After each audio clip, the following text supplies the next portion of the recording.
নমস্কাৰ আজি 2 ছেপ্টেম্বৰ অসমৰ লগতে ভাৰতবৰ্ষৰ বিভিন্ন প্ৰান্তৰ পৰা কেইবাটাও গুৰুত্বপূৰ্ণ খবৰ আহি পৰিছে।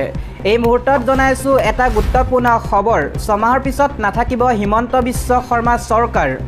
ছমাহৰ পিছত উফৰাই দি মুষ্টিত চলোৱা চৰকাৰ। এই মন্তব্য কৰিছে গোৱালপাৰা উচ্ছেদিতই।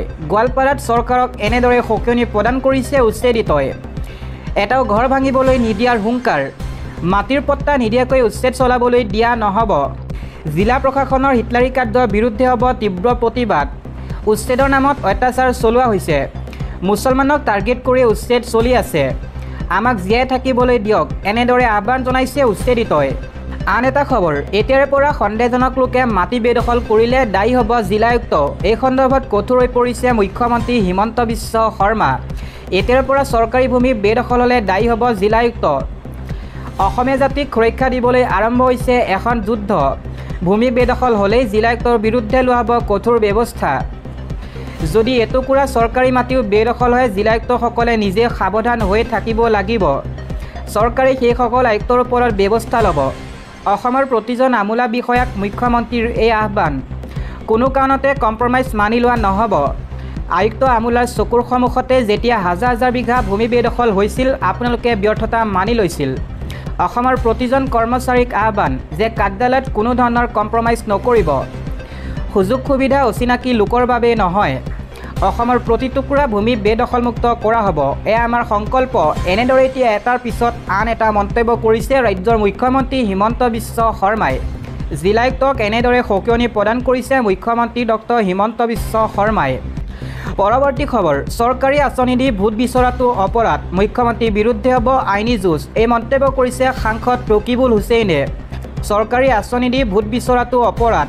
হিমন্ত বিশ্ব শৰ্মাই নিজৰ টকাৰে আঁচনি দিয়া নাই।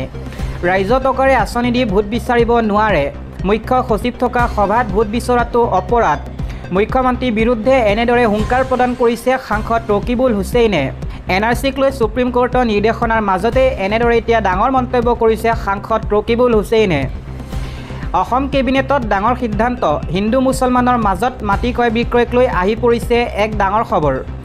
মাটি কিনা বেচাক লৈ কেবিনেটত গ্ৰহণ কৰা হ'ল বৃহৎ সিদ্ধান্ত। আন্তঃধৰ্মীয় মাটি ক্ৰয় বিক্ৰয়ক লৈ আহি গ'ল SOP। কেবিনেটৰ অন্তত মুখ্যমন্ত্ৰী হিমন্ত বিশ্ব শৰ্মাৰ এই ঘোষণা। মাটি বিক্ৰী কৰাৰ ক্ষেত্ৰত SDCয়ে তন্নতন্নকৈ পৰীক্ষা কৰি DCলৈ প্ৰস্তাৱ পঠাব। DCয়ে চৰকাৰৰ ৰাজহ বিভাগলৈ পঠিয়াব প্ৰস্তাৱটো। ৰাজহ বিভাগে অসম আৰক্ষী স্পেচিয়েল ব্ৰাঞ্চলৈ প্ৰস্তাৱটো গ্ৰহণ কৰিব। আৰক্ষী স্পেচিয়েল ব্ৰাঞ্চে নিৰাপত্তা আদিকে ধৰি কেইবাটাও দিশ পৰীক্ষা কৰিব। মাটি ক্ৰয় কৰা উৎস সামাজিক গাঁথনিৰ ওপৰত তদন্ত কৰিব আৰক্ষীয়ে। তাৰ পিছত স্পেচিয়েল ব্ৰাঞ্চে চৰকাৰক জনাব সকলো তথ্য। চৰকাৰে DCক তথ্য জনোৱাৰ পিছত DCয়ে ল'ব অনুমতিৰ সিদ্ধান্ত। ব্যৰ্থ হৈছে মুখ্যমন্ত্ৰী হিমন্ত বিশ্ব শৰ্মাৰ গৃহ বিভাগ। এই মন্তব্যৰে গৰজি উঠিছে আমচু। অসমত থাকিব নোৱাৰিব এজনো বাংলাদেশী। 1971 পিছত অহা সকলো বাংলাদেশীয়ে ত্যাগ কৰিব লাগিব অসম। বাংলাদেশীৰ সৈতে আপোচ নকৰে অসমৰ সংখ্যালঘুৱে। ছৈয়দা হামিদৰ মন্তব্যকো গ্ৰহণ নকৰে অসমৰ মুছলমানে। ধুবুৰীত শ্বুটেড ছাইট বলবৎ হ'ব বুলি মুখ্যমন্ত্ৰীয়ে কৰা মন্তব্যৰো প্ৰতিক্ৰিয়া প্ৰকাশ কৰিছে আমচুৱে। ব্যৰ্থ হৈছে মুখ্যমন্ত্ৰী হিমন্ত বিশ্ব শৰ্মাৰ গৃহ বিভাগ। শ্বুটেড ছাইটৰ কথা কৈ মুখ্যমন্ত্ৰীয়ে সাম্প্ৰদায়িক সংঘাত লগাব বিচাৰিছে। মুখ্যমন্ত্ৰী হিমন্ত বিশ্ব শৰ্মাক এনেদৰে সমালোচনা কৰিছে আমচুৰ সভাপতি ৰেজাউল কৰিম সৰকাৰে। বন্ধ হ'ব লাগে হিন্দু মুছলমানৰ ৰাজনীতি। বিজেপিৰ বিৰুদ্ধে ঐক্যবদ্ধ যুঁজ দিয়াৰ হুংকাৰ লুৰিণজ্যোতি গগৈ। গণতন্ত্ৰ সংবিধান ৰক্ষাৰ স্বাৰ্থত একত্ৰিত হৈছে বিৰোধী। বিজেপিৰ বিৰুদ্ধে এইবাৰ ঐক্যবদ্ধভাৱে যুঁজ দিব বিৰোধীয়ে। নিৰ্বাচনী বৈতৰণি পাৰ হ'বলৈ মেৰু বিভাজনৰ ৰাজনীতি কৰিছে বিজেপিয়ে। বন্ধ কৰা হ'ব মুখ্যমন্ত্ৰী হিমন্ত বিশ্ব শৰ্মা হিন্দু মুছলমানৰ ৰাজনীতি। বিজেপি চৰকাৰৰ দিনত বন্ধ হ'ল 8,364খন চৰকাৰী বিদ্যালয়। জনজাতীয় লোকৰ 49,000 বিঘা মাটি আদানী আম্বানীক গতাব বিচাৰিছে মুখ্যমন্ত্ৰীয়ে। অসমত শ্ৰীলংকাৰ সদৃশ পৰিস্থিতি সৃষ্টি কৰিব বিচাৰিছে মুখ্যমন্ত্ৰী হিমন্ত বিশ্ব শৰ্মাই। অসমৰ ৰাজনৈতিক ভৱিষ্যত সুৰক্ষিত কৰিবলৈ কংগ্ৰেছকো চামিল হওক বিৰোধী মঞ্চত। মুখ্যমন্ত্ৰী হিমন্ত বিশ্ব শৰ্মাৰ বিৰুদ্ধে এনেদৰে সৰব হোৱা দেখিবলৈ পোৱা গৈছে অজাপৰ সভাপতি লুৰিণজ্যোতি গগৈক। এই মুহূৰ্তত দিব লৈছোঁ আন এটা ডাঙৰ খবৰ। কলঙক বচাব লাগিব। নগাঁৱত আকৌ চলিব চৰকাৰৰ উচ্ছেদ অভিযান। বেদখলকাৰীৰ বিৰুদ্ধে কঠোৰ হৈ পৰিছে প্ৰশাসন। কলং হৈছে নগাঁৱৰ সম্পদ। কলং সংৰক্ষণ কৰিব লাগিব। কলং প্ৰদূষিত কৰাসকলক খকনি প্ৰদান কৰিছে জিলায়ুক্তই। কলঙৰ পাৰৰ মাটিত চলিব প্ৰশাসনৰ উচ্ছেদ অভিযান। ভাঙিব লাগিব কলং পাৰৰ বিশাল আট্টালিকাও। শীঘ্ৰেই বেদখলকাৰীলৈ প্ৰেৰণ কৰিব জাননী। বেদখলমুক্ত নকৰিলে ল'ব কঠোৰ ব্যৱস্থা। শৌচাগাৰ টেংকি আঁতৰাই নিদিলে পাব শাস্তি। টেংকি আঁতৰাই নিদিলে গ্ৰেপ্তাৰ হ'ব পাৰে বেদখলকাৰী লোক। দিব লৈছোঁ এটা ৰাজনৈতিক প্ৰেক্ষাপটৰ খবৰ। লক্ষ্য বিটিআৰ দখল। কোন কোন থাকিব বিজেপি প্ৰাৰ্থী তালিকাত? আজি বিয়লিৰ প্ৰকাশ পাব বিজেপি প্ৰাৰ্থী তালিকা। বহু জল্পনা কল্পনা অৱশেষত আজি অন্ত পৰিব। সম্ভৱত আজি বিজেপিয়ে প্ৰকাশ কৰিব প্ৰাৰ্থীৰ তালিকা, কিয়নো হাতত সময় তেনেই তাকৰ। 22 ছেপ্টেম্বৰত হ'ব বিটিআৰৰ নিৰ্বাচনৰ ভোটগ্ৰহণ আৰু 26 ছেপ্টেম্বৰত বিটিআৰ নিৰ্বাচনৰ ভোট গণনা আৰু মনোনয়ন দাখিলৰ অন্তিম দিন হৈছে 2 ছেপ্টেম্বৰ। সেয়ে আজি সন্ধিয়াৰ ভিতৰতে প্ৰকাশ কৰা হ'ব বিজেপি প্ৰাৰ্থীৰ তালিকাখন। শনিবাৰে মাজনিশা এই কথা প্ৰকাশ কৰিছে বিজেপিৰ ৰাজ্যিক সভাপতি দিলীপ শইকীয়াই। ইতিমধ্যে এই সম্পৰ্কত শনিবাৰে মাজনিশা মহানগৰীৰ কইনাধাৰস্থিত ৰাজ্যিক অতিথিশালাত বিজেপি নিৰ্বাচনী সমিতিৰ এক গুৰুত্বপূৰ্ণ বৈঠকত অনুষ্ঠিত হয়, য'ত মুখ্যমন্ত্ৰী ডক্টৰ হিমন্ত বিশ্ব শৰ্মা, ৰাজ্যিক বিজেপিৰ সভাপতি দিলীপ শইকীয়া, কেন্দ্ৰীয় মন্ত্ৰী সৰ্বানন্দ সোণোৱাল, কেন্দ্ৰীয় ৰাজ্যিক মন্ত্ৰী পবিত্ৰ মাৰ্ঘেৰিটা, মন্ত্ৰী ৰঞ্জিত দাস, অশোক সিংহালৰ উপৰিও নিৰ্বাচনী সমিতিৰ বহু সদস্য উপস্থিত থাকে। বিটিচিৰ 5খন জিলাৰ প্ৰভাৰী। এই বৈঠকতে বিটিআৰ 40 সমষ্টিত তন্নতন্নকৈ পৰীক্ষা কৰি প্ৰাৰ্থী তালিকা প্ৰস্তুত কৰা হয়। এই সন্দৰ্ভত বৈঠকৰ অন্তত ৰাজ্যিক বিজেপিৰ সভাপতি দিলীপ শইকীয়াই কয়, আজি আমাৰ বিজেপি অসম প্ৰদেশৰ নিৰ্বাচনী সমিতিৰ বৈঠক অনুষ্ঠিত হৈছিল। বিটিচি নিৰ্বাচনৰ বাবে প্ৰাৰ্থী তালিকা প্ৰায় চূড়ান্ত হৈছে। 3-4টা সমষ্টিত বৰ্তমানেও প্ৰাৰ্থী দিয়াৰ ক্ষেত্ৰত আমাৰ অলপ কাম বাকী আছে। কাইলৈ সন্ধিয়া অৰ্থাৎ 31 তাৰিখে প্ৰাৰ্থী তালিকা প্ৰকাশ কৰিম। আমি বিটিচিৰ প্ৰতিটো সমষ্টিৰ পুংখানুপুংখভাৱে আলোচনা কৰিছোঁ। বিগত সময়ত বিটিচিৰ পৰিক্ৰমা আৰু পৰিস্থিতিৰ প্ৰতি লক্ষ্য ৰাখি আমি 2টা সমষ্টিত প্ৰাৰ্থী প্ৰক্ষেপ নকৰোঁ। লগতে বৰুফা উপেন্দ্ৰনাথ ব্ৰহ্মৰ প্ৰতি সন্মান জনাই দত্মা সমষ্টিত আমি প্ৰাৰ্থী প্ৰক্ষেপ নকৰোঁ। বিটিচিৰ মুঠ 3টা সমষ্টিত বিজেপিয়ে প্ৰাৰ্থী প্ৰক্ষেপ নকৰোঁ। শইকীয়াই এনেদৰে মন্তব্য কৰিছে। উল্লেখ্য যে বিটিচি নিৰ্বাচনলৈ মাজত মাত্ৰ কেইটামান দিন। বড়োভূমি নিৰ্বাচনৰ দিন ঘোষণাৰ পিছতে প্ৰতিটো দলে উঠি পৰি লাগিছে। নিজৰ নিৰ্বাচনী প্ৰচাৰৰ সভাত প্ৰকাশ কৰিছে প্ৰতিটো দলৰ প্ৰাৰ্থীৰ তালিকা।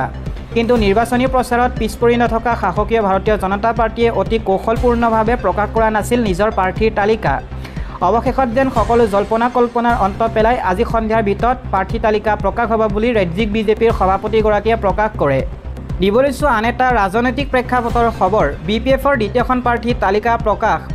কোনে কোনে সমষ্টিত কৰিব প্ৰতিদ্বন্দ্বিতা জানিবলৈ চাওক আমাৰ এই প্ৰতিবেদন। BPFৰ দ্বিতীয় প্ৰাৰ্থী তালিকাত 10 জনৰ নাম ঘোষণা হাগ্ৰামা মহিলাৰী। প্ৰথম পৰ্যায়ত 22টা পৰিষদীয় সমষ্টিৰ প্ৰাৰ্থীৰ তালিকা প্ৰকাশ কৰিছিল মহিলাৰীয়ে।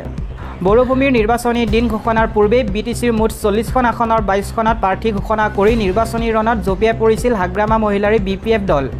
শনিবাৰে সন্ধিয়া দলটোৰ মুৰব্বী হাগ্ৰামা মহিলাৰীয়ে কোকৰাঝাৰত ঘোষণা কৰে আন 10 জনৰ প্ৰাৰ্থীৰ তালিকা। তাৰে প্ৰথমটো হৈছে 39 নম্বৰ পাচনৈ খেৰফাং সমষ্টিত প্ৰাক্তন কাৰ্যবাহী সদস্য শ্যাম চুন্দি। 2 নম্বৰ হৈছে 40 নম্বৰ ৰোটা সমষ্টিত বিধায়ক চৰণ বড়ো। 3 নম্বৰ হৈছে 33 নম্বৰ 9নং খেৰফাং সমষ্টিত পল টপ্প আৰু 4 নম্বৰ হৈছে 19 নম্বৰ মানস খেৰফাং জংগিলা হাজোৱাৰী। 5 নম্বৰ হৈছে 21 নম্বৰ শালবাৰী সমষ্টিত দিগন্ত গয়াৰী আৰু 22 নম্বৰ হৈছে কোকিলাবাৰী সমষ্টিত খামখৰ বড়ো। 7 নম্বৰ হৈছে 28 নম্বৰ গয়বাৰী তামোলপুৰ সমষ্টিত জিতেন মুছাহাৰী। 4 নম্বৰ হৈছে 18 নৱেম্বৰ খুৰিবাৰী সমষ্টিত প্ৰাক্তন পৰিষদ খলিলুৰ ৰহমান। 9 নম্বৰ হৈছে 38 নম্বৰ খালিংদুৱাৰ সমষ্টিত প্ৰাক্তন কাৰ্যবাহী সদস্য বনজাৰ দৈমাৰী আৰু 10 নম্বৰ হৈছে 32 নম্বৰ ভেৰগাঁও সমষ্টিত মনসুমা বসুমতাৰী। এই 10গৰাকী প্ৰাৰ্থীৰ নাম ঘোষণাৰ পিছত BPFে প্ৰাৰ্থীৰ নাম ঘোষণা কৰা সমষ্টিৰ সংখ্যা হ'লগৈ 38টা। দেওবাৰে তৃতীয় পৰ্যায়ত আনগৰাকী প্ৰাৰ্থীৰ নাম ঘোষণা কৰিব। উল্লেখ্য যে বিটিচি মুঠ 40খন আসনৰ সকলো আসনতেই BPFে প্ৰাৰ্থিত্ব প্ৰদান কৰিব। মন কৰিবলগীয়া যে বিটিচি 40টা পৰিষদীয় সমষ্টিৰ মুঠ ভোটাৰৰ সংখ্যা 26,54,477 জন। ইয়াৰে 13,23,663 জন হোৱাৰ বিপৰীতে 13,34,747 গৰাকী আৰু তৃতীয় লিংগৰ 17 গৰাকী। জন হাজাৰ ভোটগ্ৰহণ কেন্দ্ৰ 3,279টা। আনহাতে 2020 চনৰ ডিচেম্বৰত হোৱা নিৰ্বাচনৰ পিছত 2020 চনৰ 15 ডিচেম্বৰত প্ৰমোদ বড়োৰ নেতৃত্বত UPPLৰ BPFৰ নতুন পৰিষদ গঠন হৈছিল। 2020 চনৰ 20 জানুৱাৰীত বিটিআৰ চুক্তি অৰ্থাৎ শান্তি চুক্তি হোৱাৰ পাছতে 1 বছৰৰ 15 ডিচেম্বৰত পৰিষদ গঠন কৰে। এক দীঘলীয়া সংগ্ৰামৰ অন্ত পেলাই প্ৰমোদ বড়োৰ নেতৃত্বত গঠন হোৱা পৰিষদখনত প্ৰমোদ বড়োৱে এক সংখ্যাগৰিষ্ঠ আসন লাভ কৰিব বুলি আশা কৰা হৈছিল। কিন্তু 17 বছৰ শাসনৰ গাদীত থকা হাগ্ৰামা মহিলাৰে 17খন আসন লাভ কৰাৰ বিপৰীতে প্ৰমোদ বড়োৱে মাত্ৰ 12খন আসনতে সন্তুষ্ট থাকিবলগীয়া হয়। বিজেপিয়ে 9খন আসন লাভ কৰাৰ বিপৰীতে কংগ্ৰেছে এখন আৰু গণসুৰক্ষা পাৰ্টি এখনকৈ আসন লাভ কৰে। সংখ্যাত কম আসন থাকিলেও শেষত UPPLই বিজেপি আৰু নিৰ্দলীয় সহযোগত গঠন কৰিলে BTCৰ পৰিষদ। BTC নিৰ্বাচনৰ মনোনয়ন দাখিলৰ অন্তিম দিন হ'ল 2 ছেপ্টেম্বৰ 2025 মঙ্গলবাৰ। মনোনয়নৰ পৰীক্ষা আৰু বৈধ মনোনয়নৰ তালিকা প্ৰকাশৰ দিন হ'ল 4 ছেপ্টেম্বৰ 2025 বৃহস্পতিবাৰ।